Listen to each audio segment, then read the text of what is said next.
Bienvenue dans le podcast « Il était une fois la Bible ». Ce podcast est la rencontre de deux passions. YouPray, l'application audio qui accompagne votre vie spirituelle quotidienne, et Bibliapédia, l'association qui cherche à faire connaître et aimer la Bible. Ensemble, nous avons conçu ce podcast inédit qui vous raconte, épisode après épisode, le livre le plus vendu au monde, avant même Harry Potter. Le Deutéronome, partie 2, le Shema Israël. Nous avions débuté dans le précédent épisode la lecture du dernier livre de la Torah, avec ce récit étonnant des explorateurs vus à travers le regard de Moïse. Nous avions souligné les différences avec le premier récit qui nous en avait été fait dans le livre des Nombres. Et nous enchaînons maintenant avec un autre passage clé que vous pouvez retrouver au chapitre 6 du Deutéronome.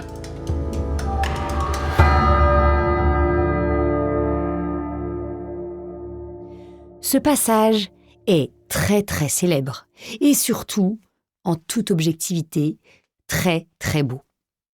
Pour les Juifs, il résume toute la Bible, si bien qu'ils le récitent 3 fois par jour ainsi qu'au moment de mourir. C'est un passage que nous pourrions aussi apprendre par cœur et réciter au moins tous les jours. Je vais le lire une première fois, puis l'expliquer mot par mot, tellement il est important. Écoute Israël, le Seigneur, notre Dieu, est l'unique. Tu aimeras le Seigneur ton Dieu de tout ton cœur, de toute ton âme et de toute ta force. Ces paroles que je te donne aujourd'hui resteront dans ton cœur. Tu les rediras à tes fils. Tu les répéteras sans cesse, à la maison ou en voyage, que tu sois couché ou que tu sois levé. Tu les attacheras à ton poignet comme un signe. Elles seront un bandeau sur ton front.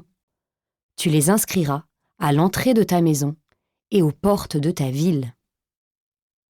Et la référence importante à noter, c'est donc Deutéronome, chapitre 6, versets 4 à 9. Reprenons mot par mot. Écoute Israël, Shema Israël. Ces 2 premiers mots ont donné leur nom au texte, qu'on appelle ainsi le Shema Israël. Écouter est le premier mot. Il est donc très important. Et pour cause, écouter, c'est la condition pour entendre ce que Dieu veut dire. Et pour écouter, il faut se taire. Quand il récite cette première phrase, les Juifs ferment d'ailleurs les yeux et mettent leur main droite dessus pour bien se concentrer et écouter. De plus, il faut savoir que le mot hébreu « écouter » signifie en fait « écouter pour obéir ». Il ne s'agit donc pas seulement d'ouvrir ses oreilles, mais déjà d'agir. Seconde phrase, le Seigneur, notre Dieu, est l'unique. En hébreu, ça donne Adonai Eloheinu, Adonai Echad. Pour commencer l'explication, quelques précisions concernant le texte hébreu. Dans Eloheinu, vous reconnaissez Elohim, qui est une des façons de dire Dieu en hébreu. Et la terminaison, nous, veut dire notre. Dans le vrai texte, le texte en hébreu, vous voyez que le mot Adonai est répété 2 fois. Adonai Eloheinu, Adonai Echad. Alors que dans les Bibles chrétiennes, ce n'est traduit qu'une fois.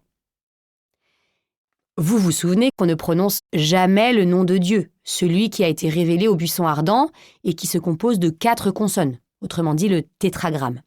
Donc j'ai prononcé Adonai, mais le mot qui est écrit, c'est le tétragramme.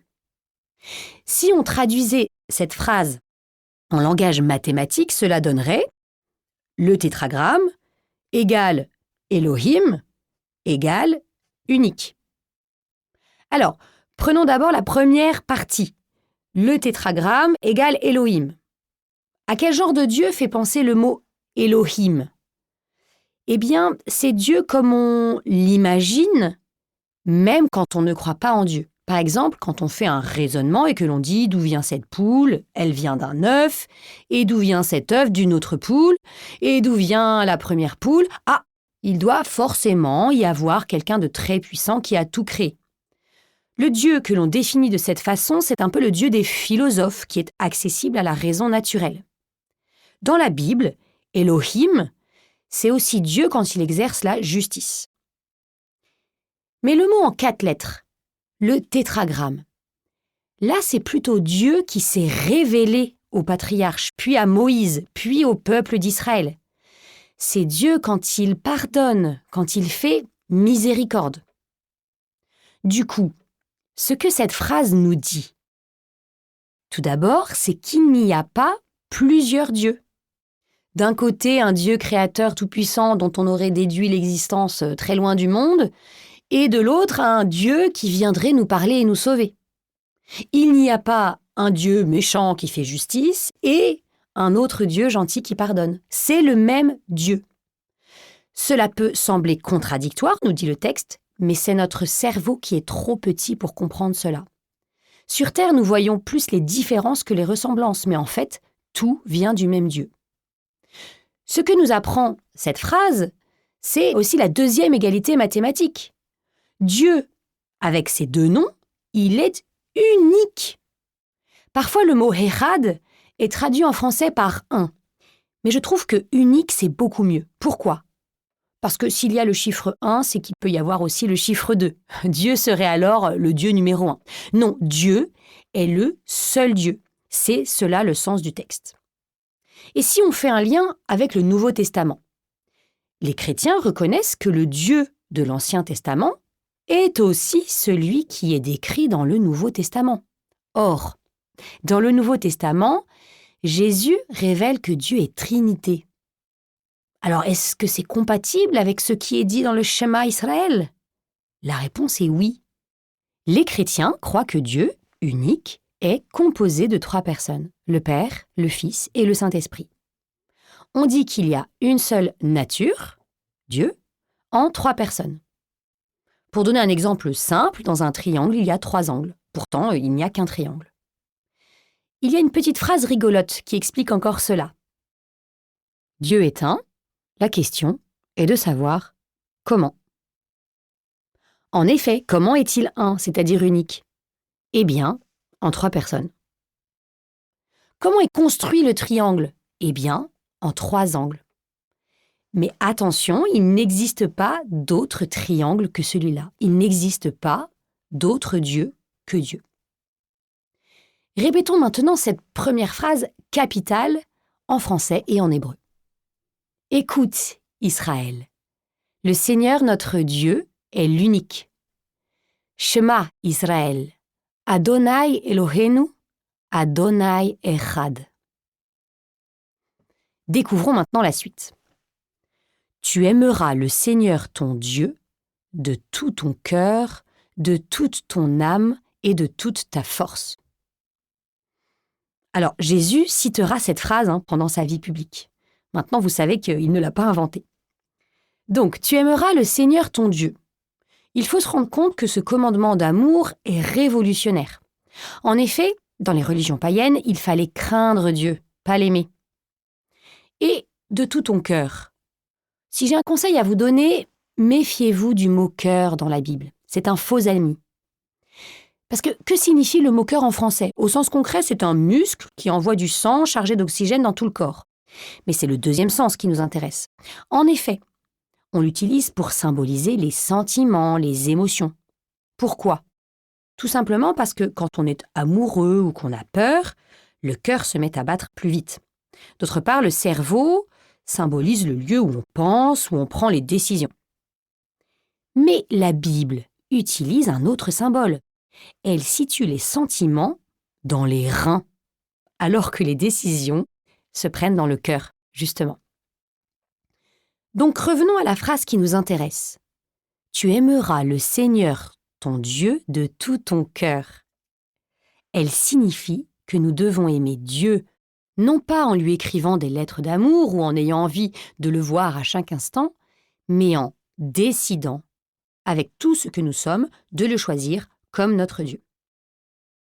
De toute ton âme. Là aussi, nous avons affaire à un faux ami. Dans notre vocabulaire actuel, l'âme désigne la dimension spirituelle de l'être humain. Mais dans la Bible, c'est simplement le fait que nous soyons des êtres vivants. Donc aimer Dieu de toute son âme, c'est être prêt à donner sa vie pour lui.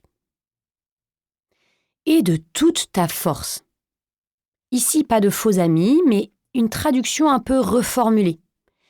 Exactement, le texte hébreu dit qu'il faut aimer Dieu de tout son beaucoup. Alors ce n'est pas très français puisque c'est hébreu et en plus ce n'est pas très parlant, mais ça marque l'intensité. Heureusement, les commentateurs juifs ont donné une explication très claire. Pour eux, cela signifie qu'il faut aimer Dieu de tous ses biens matériels, de tout son argent. Et ils expliquent que cette partie de la phrase arrive après aimer de toute sa vie. Parce qu'il y a des gens pour qui l'argent est plus important même que leur propre vie. Je vous propose maintenant de répéter les 2 premières phrases.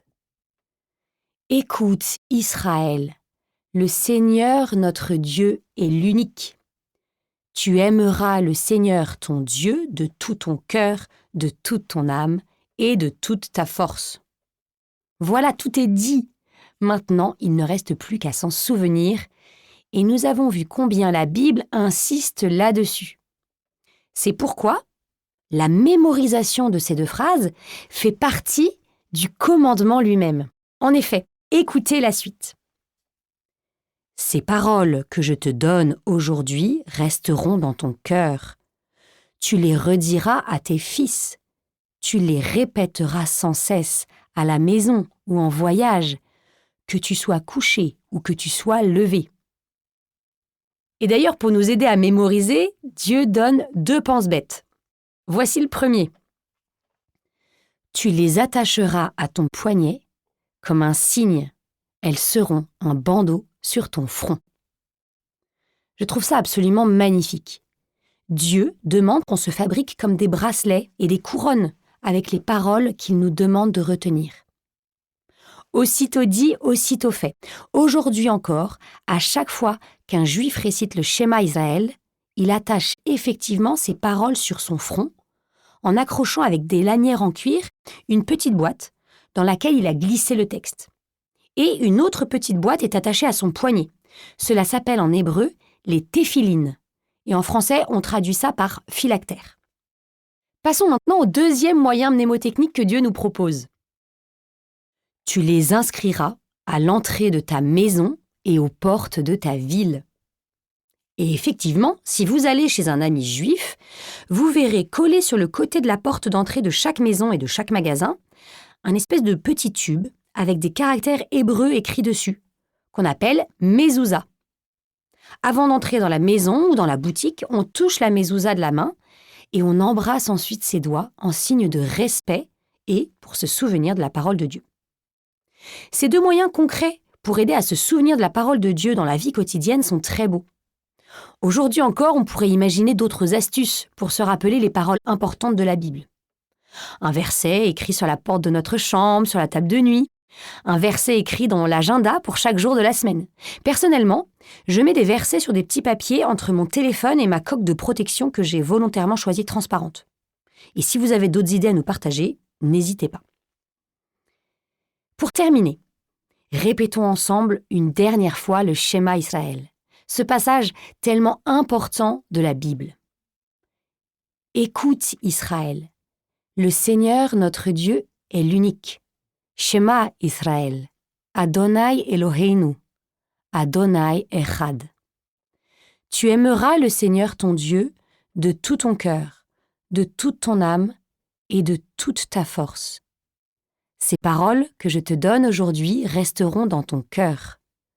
Tu les rediras à tes fils. Tu les répéteras sans cesse, à la maison ou en voyage, que tu sois couché ou que tu sois levé. Tu les attacheras à ton poignet comme un signe. Elles seront un bandeau sur ton front. Tu les inscriras à l'entrée de ta maison et aux portes de ta ville. Deutéronome, chapitre 6, versets 4 à 9. On pourrait terminer cet épisode par un grand silence, pour méditer encore et encore ces paroles incroyables. Qu'en pensez-vous ?